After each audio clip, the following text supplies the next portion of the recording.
میرے اعلیٰ حضرت رحمۃ اللہ علیہ پالکی میں بٹھا کے لے جایا جا رہا تھا، ڈولی ہوتی تھی، پالکی میں بٹھایا جاتا تھا علماء کو، جس طرح بچیاں ڈولی میں بٹھا کے، تو ہندوستان میں ایک رواج رہا کہ علماء کو لوگ پالکی میں بٹھا کے کندھوں پہ اٹھاتے تھے، 4 مزدور وہ ڈولی پالکی اٹھایا کرتے۔ اعلیٰ حضرت کو بھی اٹھا کے لے جایا جا رہا ہے۔ فاضل بریلوی نے فرمایا رکھ دو نیچے۔ نیچے رکھا تو فرمانے لگے تمہیں سید زادہ کون ہے؟ حضور کیا ہوا؟ فرمانے لگے مجھے رسول اللہ کے خون کی خوشبو آ رہی ہے، مجھے خالص خون کی خوشبو آ رہی ہے۔ چپ کر گئے چاروں مزدور۔ آپ نے فرمایا تمہیں قسم ہو رسول پاک کی، بتاؤ تم میں سید زادہ کون ہے؟ تو ایک کمزور شخص اٹھا کہنے لگا حضور مزدور سے مزدوری لینی چاہیے، ذات برادری نہیں پوچھنی چاہیے۔ اعلیٰ حضرت نے فرمایا شاہ جی یہ آپ نے کیا کیا؟ مجھے کندھوں پہ اٹھا لیا۔ لاکھوں لوگوں کا پیر اور ہزاروں مشائخ اور علماء کی آنکھوں کی ٹھنڈک، بریلی کے امام جن کا قلم اٹھے تو وقت کے بڑے بڑے سورما گردنیں جھکا دے۔ اعلیٰ حضرت رحمت اللہ تعالی علیہ پہلے تو اپنی پگڑی اٹھا کے پیروں میں بچھائی، کہنے لگے تیرے نانے کے نام پہ کھایا ہے، تیرے کندھوں پہ چڑھ گیا ہوں، واسطہ مصطفیٰ کا مجھے معاف کرو۔ تو شہزادے نے پگڑی اٹھائی، کہا اعلیٰ حضرت ایسے تو نہ کیجیے۔ فرمایا نہیں ابھی میرا دل راضی نہیں ہوا۔ پھر اس شہزادے کو اعلیٰ حضرت رحمت اللہ علیہ نے پالکی میں بٹھایا۔ شہزادہ سید زادہ مزدور ہے، بظاہر پڑھا لکھا نہیں، غریب ہے، ان کو پالکی میں بٹھایا اور فرمایا ایک طرف سے میں اٹھاؤں گا، ایک طرف سے میرا بیٹا حجت الاسلام حامد رضا اٹھائے گا، ایک طرف سے ملک العلماء مولانا ظفر الدین بہاری بخاری کی شرح لکھنے والا اٹھائے گا، ایک طرف سے فقہ حنفی کا انسائکلوپیڈیا بحر شریعت لکھنے والا مفتی صدر الشریعہ مولانا امجد علی اعظمی اٹھائیں گے۔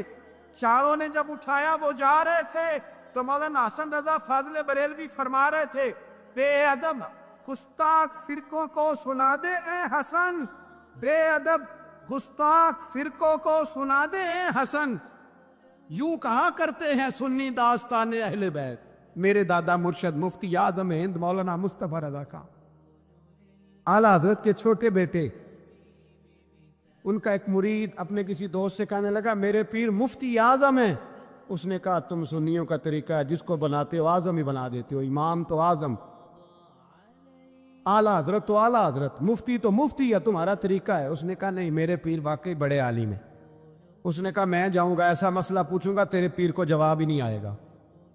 وہ ساتھ لے گیا، جب سرکار مفتی اعظم کی خدمت میں، اعلیٰ حضرت کے بیٹے وہ بھی چھوٹے والے، تیری نسل پاک میں ہے بچہ بچہ نور کا، چھوٹے بیٹے اعلیٰ حضرت کی۔ بیٹھک میں بیٹھے تھے تو وہ آ گیا اعتراض کرنے والے کو لے کے، آپ کا مرید پوچھ لے جو مسئلہ پوچھنا ہے۔ بیٹھک کے 2 دروازے تھے، ایک بار کھلتا تھا ایک گھر میں۔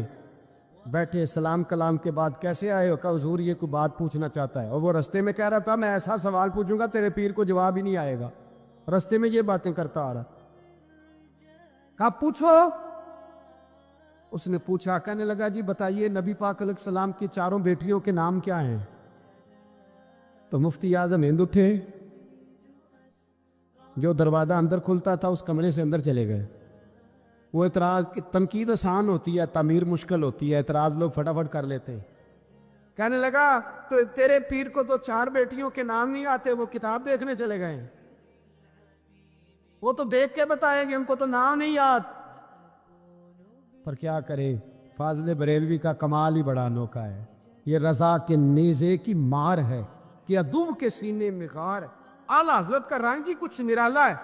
شہزادہ اعلیٰ حضرت واپس آئے، سر پہ امامہ ہے اور داڑھی سے پانی کے قطرے گر رہے ہیں، اور آ کے کھڑے ہوئے تو فرمانے لگے میں وضو کرنے گیا تھا، میں نے نبی پاک کی بیٹیوں کے نام کبھی بغیر وضو کے زبان سے ادا ہی نہیں کیے، میں وضو کرنے گیا تھا۔ وہ شخص کہنے لگا حضور وضو کے ساتھ؟ تو آنکھوں میں آنسو آ گئے۔ فرمانے لگے تمہیں کیا بتاؤں وہ کس پاک گھرانے کی شہزادیاں ہیں۔ رو پڑے، کہنے لگے میرے تو باپ کا عقیدہ ہے کہ تیری نسل پاک میں ہے بچہ بچہ نور کا، تو ہے نے نور تیرا سب گھرانہ نور کا، میرے میں کیا کروں، مجبوری ہے۔ میرے اعلیٰ حضرت فاضل بریلوی رحمت اللہ تعالی علیہ، اعلیٰ حضرت رحمت اللہ علیہ کے زمانے میں لوگ انہیں مجدد کہتے تھے۔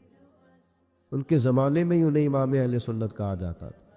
ان کے دور میں بڑے بڑے شیخ الحدیث، بڑے بڑے لوگ ان کی بارگاہ میں آ کے بیٹھا کرتے تھے۔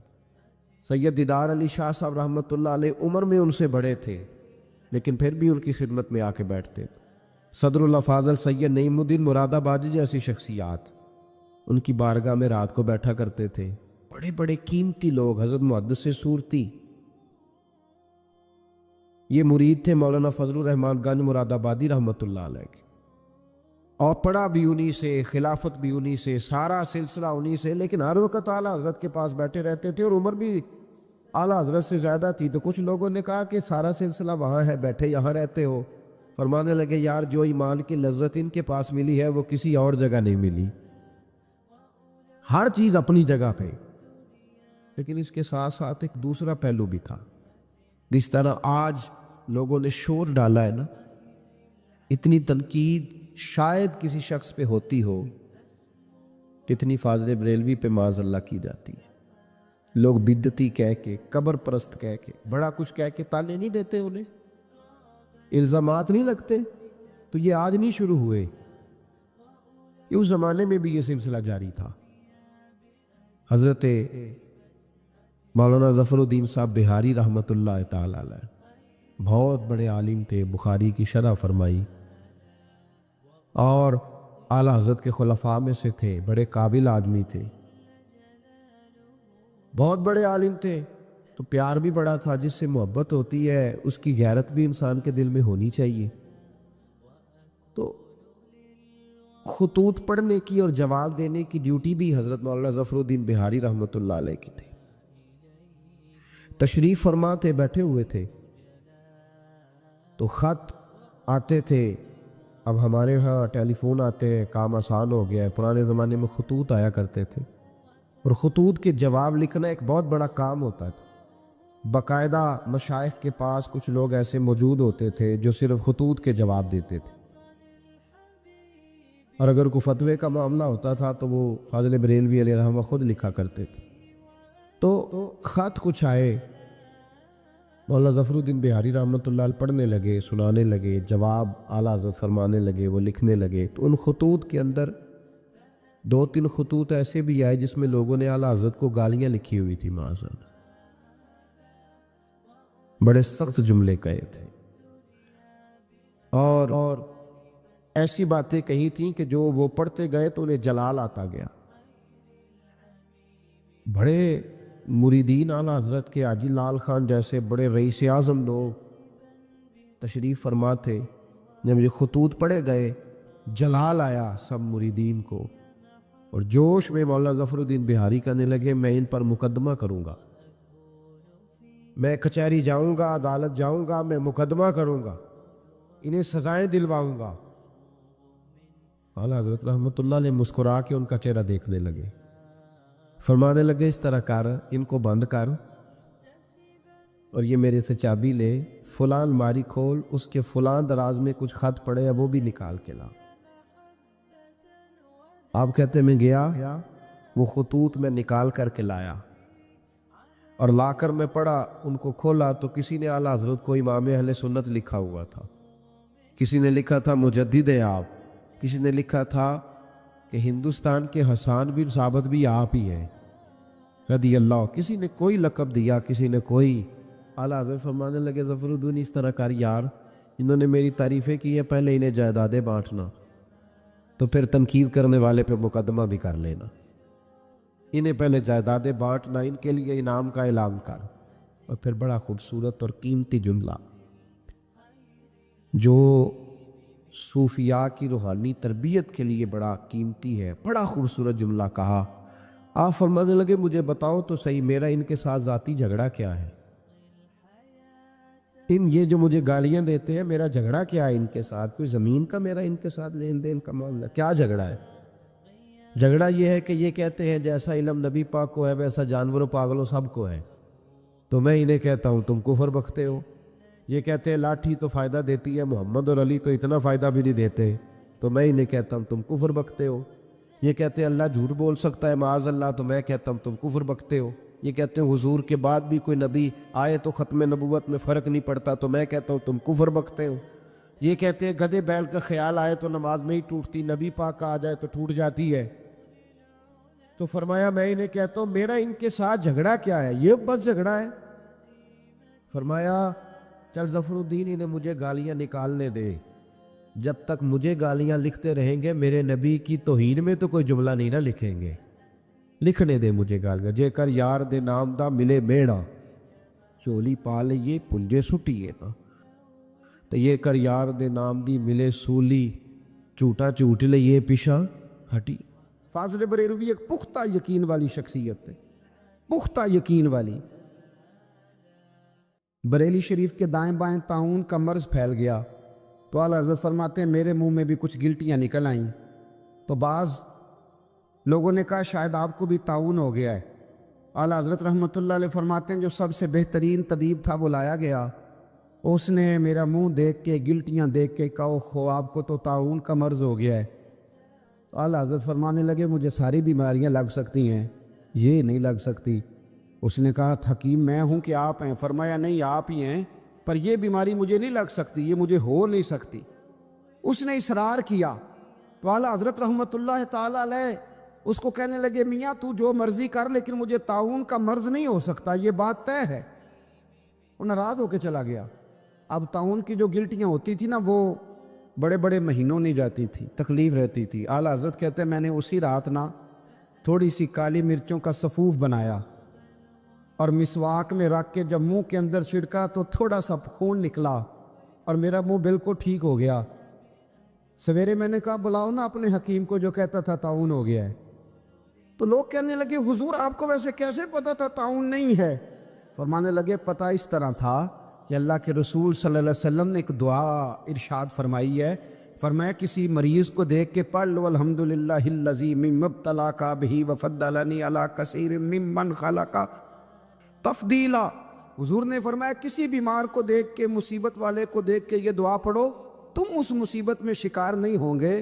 فرمانے لگے میں نے طاعون کے مریض کو دیکھ کے دعا پڑھ لی تھی، تارے ٹوٹ سکتے ہیں، چاند گر سکتا ہے، سورج اپنی جگہ چھوڑ سکتا ہے، پر مدینے والے محبوب کی بات غلط نہیں ہو سکتی۔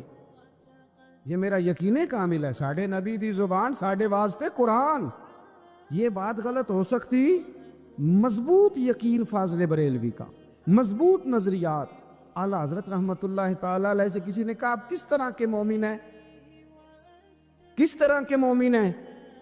تو اعلیٰ حضرت فرمانے لگے میرا دل چیرو، اس کو کھولو، ایک طرف لا الہ الا اللہ لکھا ہوگا، دوسری جانب محمد الرسول اللہ لکھا ہوگا۔ اعلیٰ حضرت فاضل بریلوی رحمۃ اللہ علیہ کے مکان کی دیوار گر گئی، ایک کونا مکان کا، آپ جانتے ہیں پرانی دیواریں چھوٹی ہوتی تھی اور بارشوں میں اکثر گھروں کی دیواریں گری ہوئی ہوتی تھی۔ ایک سائیڈ کی دیوار گر گئی تو اس کونے میں ہندوؤں کا گھر تھا۔ اب مستری صاحب رات کو آئے، ان سے بات ہوئی تو کہنے لگے سویرے کام شروع کروں گا۔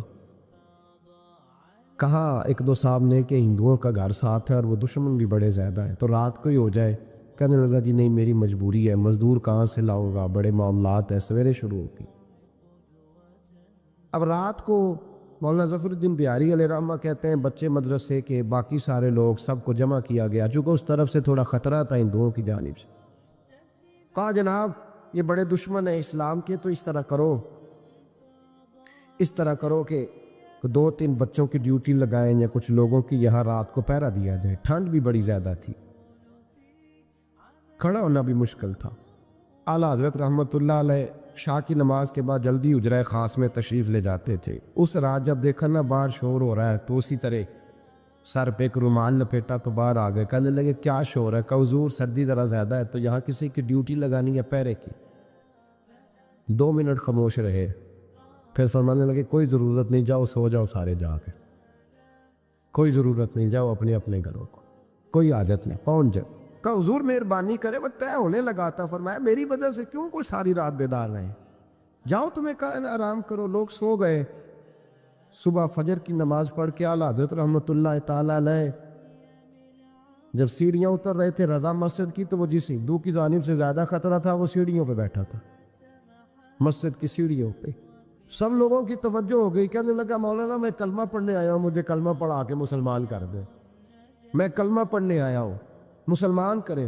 لوگوں کی توجہ آگا فرمانے لگے نہیں ابھی تو انتظار کر, تھوڑی دیر کے اچھی طرح سوچ لے, جذباتی فیصلہ نہ کر کہ تو آ رہا ہے. یہ کہہ کے جب 2 سیڑھیاں نیچے اترے اس کے پاس سے تو اس نے پیر تھام لیے. کہنے لگا اب ایسے تو نہ کرو. رونے لگا. اعلیٰ حضرت رحمۃ اللہ علیہ نے کلمہ پڑھایا, کچھ باتوں کی نصیحت فرمائی, تشریف لے گئے. گھیرنے والے گھیر کے بیٹھ گئے. کہنے لگے ہمیں بھی بتا بدلہ کیسے ہے. کہنے لگا دیوار گر گئی آدھی رات کے وقت, آدھی رات تک انتظار کرتا رہا, پہرے دار کوئی نہیں, تو 2 تلواریں لے کر جب میں ان کے مکان کی جانب بڑھا, میں نے کہا آج گردن کاٹوں گا اور کاٹ کر کے نکلوں گا. کہتا ہے جب میں قریب آیا تو 2 شیر کھڑے تھے, اوپر سے پلٹ کے آیا تو پھر کھڑے تھے, ادھر سے پلٹ کے آیا تو پھر کھڑے تھے. فرماتے ہیں میں 2 گھنٹے کے بعد آیا تو پھر پلٹ کے کھڑے تھے. میں پھر 1 گھنٹے کے بعد آیا, سحری کا وقت ہوگا تو پھر پلٹ کے کھڑے تھے. اب میں ڈر کے بھاگا. کہتے فاضل بریلوی نے اپنی کھڑکی سے منہ باہر نکالا. کہنے لگے اور کتنا تجربہ کرے گا, مجھے تو لاوارث سمجھتا ہے؟ لاوارث ہوں میں, اور کتنا تجربہ کرے گا, بس کر مان جا. میں نے کہا حضور یہ کون ہے, مجھے بتائیے تو صحیح یہ کون ہے. میں کہنے لگے میں نے ساری زندگی رسول اللہ کی عظمت کا دفاع کیا ہے, ساری زندگی غوث اعظم کے نعرے لگائے ہیں. ابھی تو یہ مدد صرف غوث پاک جیلانی کی بھیجی ہوئی ہے, ابھی تو غوث اعظم کی بھیجی ہوئی مدد ہے. مولا علی ابھی پیچھے ہے, 2 جہاں کے محبوب ابھی اس سے پیچھے ہیں, وہ تو ابھی پیچھے ہیں, پیچھے کھڑے ہیں کہ ضرورت پڑی تو ہم بھی تیار بیٹھے. مومن جو ہوتا ہے نا, مومن اس کا خمیر ہی محبت سے بنایا گیا ہے. مشکات میں حدیث ہے, نبی پاک علیہ السلام نے فرمایا قال المؤمن مع العفو, فرمایا یہ جو مومن ہوتا ہے نا یہ محبت والا ہوتا ہے. اور حضور فرمانے لگے اس بندے میں کوئی خیر ہی نہیں, اس میں کوئی بھلائی ہی نہیں جو نہ محبت کرے اور نہ اس سے محبت کی جائے. مومن محبت والا ہوتا ہے, الفت والا ہوتا ہے, پیار والا ہوتا ہے, پریم والا ہوتا ہے. وہ بندے میں بھلائی نہیں جو نہ پیار کرے اور نہ کوئی اس سے پیار کیا جائے. محبت کا فروغ حسن ہے دین کا. آپ دیکھیں نا, نبی پاک صلی اللہ علیہ وسلم نے صحابہ کے بارے میں فرمایا کہ میرے صحابہ سے اس لیے محبت کرو کہ یہ میرے صحابہ ہیں. اہل بیت نبوت کا معاملہ آیا تو نبی پاک صلی اللہ تعالیٰ علیہ وسلم نے اپنے اہل بیت نبوت کو چادر کے نیچے چھپا کے اور پھر ہاتھ اٹھا کے کہا اے اللہ یہ میرے اہل بیت ہیں, میں ان سے محبت کرتا ہوں, تو بھی ان سے محبت فرمانا. آپ ذرا غور کریں کہ یہ محبت کہاں کہاں پہنچتی ہے, اللہ سے, اللہ کے رسول سے, حضور کے صحابہ سے, بات اہل بیت تک آئی تو کہا ہے اللہ میں ان سے محبت کرتا ہوں, تو بھی ان سے محبت فرما, اور میرے مالک جو جو ان سے محبت کرے تو ان سب سے بھی محبت فرما. فروغ محبت, اشاعت محبت, تبلیغ محبت بڑا ضروری کام ہے. لیکن نا ایک تو یہ تھی کہ دین کے معاملے میں محبتیں جو شرعی محبتیں کہلاتی ہیں, اور ایک ہیں ہماری طبعی محبتیں. حضور صلی اللہ علیہ وسلم نے ہمیں حکم دیا ہے, فرمایا اپنی بیوی سے بغض نہ رکھنا. اس کا معنی یہ ہوا کہ کچھ لوگ ایسے ہیں جو بیوی کا بغض بھی پال لیتے. مقابلہ ہو رہا ہوتا ہے میاں بیوی کا, بحث ہو رہی ہوتی ہے, ایک دوسرے کے خلاف دلائل جمع ہو رہے ہوتے ہیں, ایک جنگ مچی ہوتی ہے. فرمایا اس سے بغض نہ رکھنا. کوئی عادت نہ پسند ہو تو وہ عادت دیکھ لینا جو تمہیں پسند ہے, عداوت نہ پیدا کرنا. ہاں دین اظہار بیزاری کا حکم دیتا ہے پر ان کے ساتھ جو رب رسول کے دشمن ہیں. باقی فروغ محبت میں اپنا کردار ادا کرو. دیکھیں نا حضور صلی اللہ علیہ وسلم نے فرمایا جس نے محبت کے ساتھ ماں باپ کا چہرہ دیکھا اللہ اسے کامل حج کا ثواب عطا کرے گا. لیکن حدیث میں جو حضور نے شرط لگائی اس شرط کا خیال رکھنا ہے. کس طرح چہرہ دیکھنا ہے؟ فرمایا ماں باپ کا چہرہ دیکھو. کس طرح؟ اچھا یہ حدیث بتاتی ہے کہ کچھ لوگ ایسے ہیں جو چہرہ دیکھتے ہیں پر محبت سے نہیں دیکھتے. ابا جی کی کچھ باتیں کڑوی بھی لگتی ہیں نا, تو کئی دفعہ کچھ بچے چہرہ دیکھتے ہیں پر محبت سے نہیں دیکھتے، تو حضور نے فرمایا تو محبت سے چہرہ دیکھ، تیرے رسول کا وعدہ ہے رب مقبول حج کا ثواب دے گا۔ صحابی عرض کرنے لگے یا رسول اللہ صلی اللہ علیہ وسلم اگر میں 2 دفعہ دیکھوں؟ تو حضور نے فرمایا 2 حج کا ثواب۔ اس نے کہا حضور میں دن میں 3 دفعہ دیکھوں؟ تو فرمایا 3 حج کا ثواب۔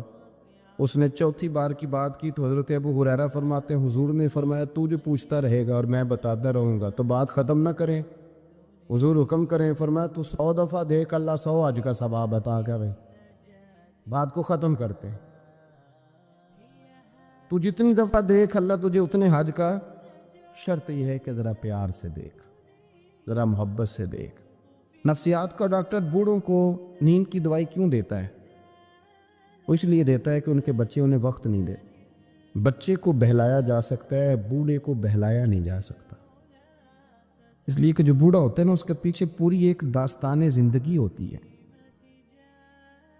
وہ تاریخ ہوتی ہے، وہ کبھی کسی چیز کا مالک رہا ہے، سربراہ رہا ہے۔ اولڈ ہاؤس پاکستان میں تیزی سے اس لیے بن رہے ہیں کہ بچوں کی جو خاص الفت تھی نا ماں باپ سے وہ رہی نہیں، ورنہ اگر ایک والد 6 بچوں کا خیال رکھ سکتا تھا تو 6 بچے مل کے ایک باپ کو بھی تو سنبھال سکتے تھے نا، ماں کا بھی خیال کر سکتے تھے نا۔ محبت کا فروغ جب ہو، آپ ماں باپ کو ٹائم دیں، ان کے پاس بیٹھیں، ان کے ساتھ تھوڑا وقت بتائیں، سارے معاملات ٹھیک ہو جائیں۔ ہمارے معاشرے میں نا تیزی سے نفرت کا فروغ ہوا ہے، نفرت کا فروغ۔ پتہ اسلام نے غیبت سے کیوں منع کیا ہے؟ غیبت کا معنی یہ نہیں ہے کہ کسی بندے میں کوئی عیب نہیں پایا جاتا تھا تو آپ نے وہ بیان کر دیا، یہ غیبت نہیں، یہ تو بہتان ہے۔ کسی میں کوئی عیب نہ پایا جائے تو وہ بیان کرنا وہ غیبت نہیں، وہ تو بہتان ہے۔ غیبت کی تفصیل یہ ہے، تشریح یہ ہے، غیبت کی تعریف یہ ہے کہ کسی میں کوئی عیب پایا جاتا تھا، آپ نے وہ اس کی غیر موجودگی میں ڈسکس کیا تو اس کا نام غیبت ہے۔ وہ عیب تھا، آپ سچ ہی بول رہے تھے، آپ ٹھیک کہہ رہے تھے، عیب واقعی تھا، پر اسلام اس کو پسند نہیں کرتا۔ اسلام کہتا ہے کہ اگر تو سمجھتا تھا یہ عیب ہے تو جا کے اس کی تبلیغ کر، اس کو بتا، اس کو کہہ میاں یہ غلطی چھوڑ دے، تو نے ڈسکس کیوں کیا؟ آپ کسی شخص کے پاس بیٹھیں اور کسی دوسرے آدمی کی تعریف کریں، آپ کہیں کہ بڑا اچھا ہے، بڑا بامروت ہے، مہمان نواز ہے، با اخلاق ہے، وعدے کو وفا کرنے والا ہے، دیانتدار ہے، سچ بولتا ہے، آپ تعریفیں کریں۔ آپ کسی کے سامنے تعریف کریں گے نا تو بندہ کہے گا یار کسی دن ملاقات تو کرا، اور جب وہ ملے گا تو اس کی آنکھوں کے اندر ایک خاص کشش ہوگی، پیار ہوگا، ملنے کو جی چاہے گا، ایک خاص راحت ہوگی۔ یہ کب ہوگا؟ جب آپ نے کسی کی تعریف کر دی۔ لیکن اگر آپ کسی کی غیبت کریں گے، کسی کے بارے میں کہیں گے بڑا غلط ہے جی، لوٹ لیتا ہے جی، چور ہے جی، فاسق ہے جی، تو بندہ اگر کبھی مل بھی گیا تو اس سے سلام لینے کو دل۔ ہم نے پتہ کیا کیا ہے؟ تیزی کے ساتھ فروغ پایا ہے ہمارے ہاں نفرت کا ماحول، تیزی کے ساتھ فروغ پایا ہے ہم نے نا، تیزی سے۔ آپ کھول لیں، کوئی یوٹیوب کھول لیں، کوئی ایسا چینل کھول لیں، بس لڑائی ہے، فلانا فلانے سے لڑ رہا ہے، فلانا۔ مذہبی لوگوں کی میں منت کرتا ہوں کہ خدا را دین کو اس طرح کا ماحول تو نہ آپ دیں کہ لوگ کہیں کہ ان میں کوئی شیطان ہی نہیں، فلانا فلانے کا جواب دے رہا ہے، فلانا فلانے کا، اور بازاری زبان استعمال کی جا رہی۔ اور ٹھیک ہے، مسلمات جو طے تھے لوگوں نے تو ان کو بھی چھیڑنا شروع کر دیا، اور تضحیق کی جاتی ہے، لفظ اس طرح کے اختیار کیے جاتے ہیں جو ویسے ہی وزادار آدمی بولنا پسند نہیں کرتا۔ کیا آپ اپنی شکل دکھا رہے ہیں کفر کو کہ یہاں نفرت ہی نفرت ہے، اور وہ باتیں جن کو بالکل چھیڑنا نہیں چاہیے تھا ان پر بھی آپ کلام کرتے ہیں۔ آپ نے کوئی چیز نہیں چھوڑی اس پر آپ نے بحث نہ کی ہو، الجھایا نہ ہو، میلہ لگا دیا، اللہ جانے کوئی کیا بول رہا ہے۔ دعوت دین کون دے گا؟ پیغام حق کون سنائے گا؟ فلانا فلانے کا جواب دے رہا ہے، اور پھر وہ دوسرے کا جواب دے رہا ہے، تیسرے پہ تبصرہ کر رہا ہے، چوتھا 5ویں پہ تبصرہ کر رہا ہے۔ یہ کب تک بات ایسے چلے؟ یہی حال سیاسی لوگوں کا ہے. میرے ملک کا جو نوجوان اب بڑا ہو رہا ہے نا، میں بڑی ذمہ داری سے بتا رہا ہوں، وہ جیسے ہی بڑا ہوتا ہے تو وہ سمجھتا ہے میں ڈاکوؤں کے ملک میں پیدا ہوا ہوں. وہ سمجھتا ہے یہ شاید چوروں کی دھرتی ہے. وہ سمجھتا ہے شاید یہاں سب دھوکے باز ہیں. ہم اس طرح سے نچوڑ کے لوگوں کے دلوں میں نفرت بھری ہے، نچوڑ کے کہ لوگ سمجھنے لگے ہیں اس ملک میں تو کوئی بندہ دیانتدار ہے ہی نہیں، کوئی بندہ اچھا ہے ہی نہیں، کوئی بندہ نیک ہے ہی نہیں. مذاق اڑاتے ایک صاحب میرے پاس آئے ہوئے تھے، کہنے لگے پیر صاحب 11 سال ہو گئے پولیس کی نوکری کرتا ہوں، 1 روپیہ رشوت نہیں لی. وہ چلا گیا، میں نے اسے تھپکی دی تو وہ نکلا ہے تو ایک بندہ کہنے لگا سب انہیں جو ہوتے نہیں نہ سکتا. میں نے کہا یار تو منشی ہے اللہ کی رحمت کا، یہ میرے رسول اللہ کا دین ہے اور قیامت تک لوگ اس پر عمل کریں گے. اس نے 11 سال کا ہے، وہ 40 سال بھی کہتا تو میں ماننے کو تیار ہوں. کیوں کچھی باتیں کرتے ہیں؟ آپ نے تو تباہی کر دی، کوئی بنتا ٹھیک نہیں بچا. ایسے میلہ لگا ہوا ہے، اس دھرتی کو آپ برا کہتے ہیں، اس کو چوروں کی اور ڈکیت کی اور فران لوگوں کی آپ دھرتی کہتے ہیں. یہ وہ دھرتی ہے جس نے داتا گنج بخش علی حجویری جیسے لوگ رکھے ہوئے ہیں. یہ وہ دھرتی ہے جہاں بابا فرید جیسے لوگ بستے ہیں. کیا بات کرتے ہیں صاحب؟ یہ اتنے بزرگ ترین لوگ یہاں بستے ہیں اور آپ کیا بات کرتے ہیں؟ اور دیکھیں میں بالکل ہی غیر سیاسی اور غیر جانبدار رہتا ہوں ملکی معاملات میں، لیکن جس شخص نے پاکستان کو ایٹمی قوت بنانے کے لیے، اب تو بڑی عمارت ہو گئی ہے، غربت میں جس بندے نے کام شروع کیا تھا کہ ایٹمی طاقت بن جائے، اس نے کوئی کام کیا کہ نہیں کیا؟ آپ کو پاورفل بنایا کہ نہیں بنایا؟ کبھی تبصرہ ہوتا ہے اس پر بھی؟ ہمیں لاکھ اختلاف صحیح، ہم بھی بات کرتے ہیں مخالفت میں، لیکن تباہی نہیں اتار دی ہم نے توہین کر کر کے، نفرت پھیلا پھیلا کے. اس سے پہلے جو حکومت گئی شاید اس کا سب سے بڑا مخالف میں ہوں، لیکن ایسا نہیں ہے کہ انہوں نے کوئی کام بھی ایسا نہیں جو اچھا نہ کیا ہو. ایسا نہیں ہے. میں ملک بھر میں سفر کرتا رہتا ہوں، میں دیکھتا ہوں بہت ساری جگہیں ایسی ہیں، بہت سارے دیہات ایسے ہیں جس میں بڑے بڑے شاندار روڈ بنائے گئے، کام کیا گیا.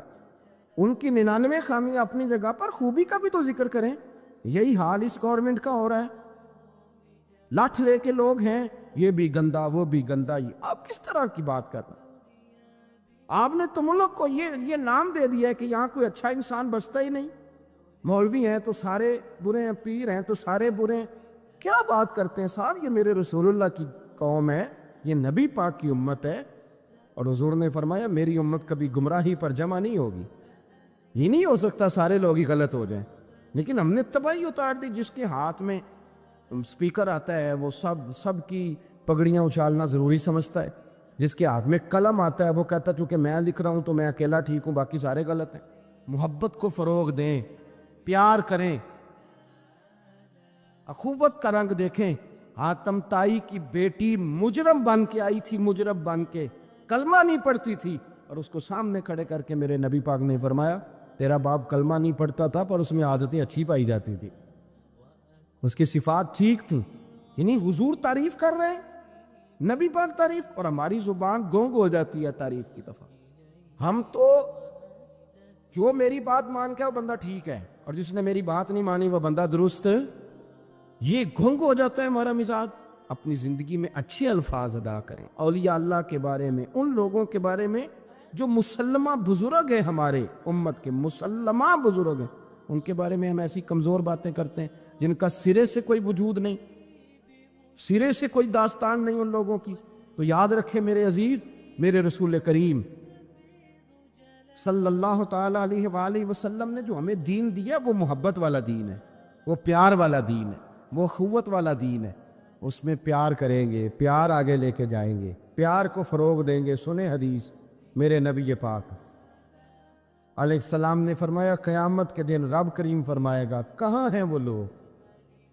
منادی اعلان کرے گا میدان محشر میں، کوئی آدمی اعلان کر وہ کہاں ہیں لوگ؟ اور تو کس کو ڈھونڈ رہا ہے؟ فرمایا مجھے رب نے بھیجا ہے کہ وہ بندے ڈھونڈ کے لاؤ جو دنیا میں میری رضا کے لیے ایک دوسرے سے محبت کیا کر کو. وہ بندے ڈھونڈ کے لاؤ. بندے ڈھونڈے جائیں گے. یا رسول اللہ رب ان کا کیا کرے گا؟ تو نبی کریم صلی اللہ علیہ وسلم فرمانے لگے رب فرمائے گا تم دنیا میں میری رضا کے لیے ایک دوسرے سے پیار کرتے تھے، آج میرے عرش کے سائے کے علاوہ سایہ کوئی نہیں، آج میں تمہیں اپنے عرش کے سائے میں جگہ عطا کروں گا۔ میری رضا کے لیے پیار کیا تم، میری رضا کے لیے محبت، خدا را تھوڑا تھوڑا لوگوں سے پیار شروع کرنا۔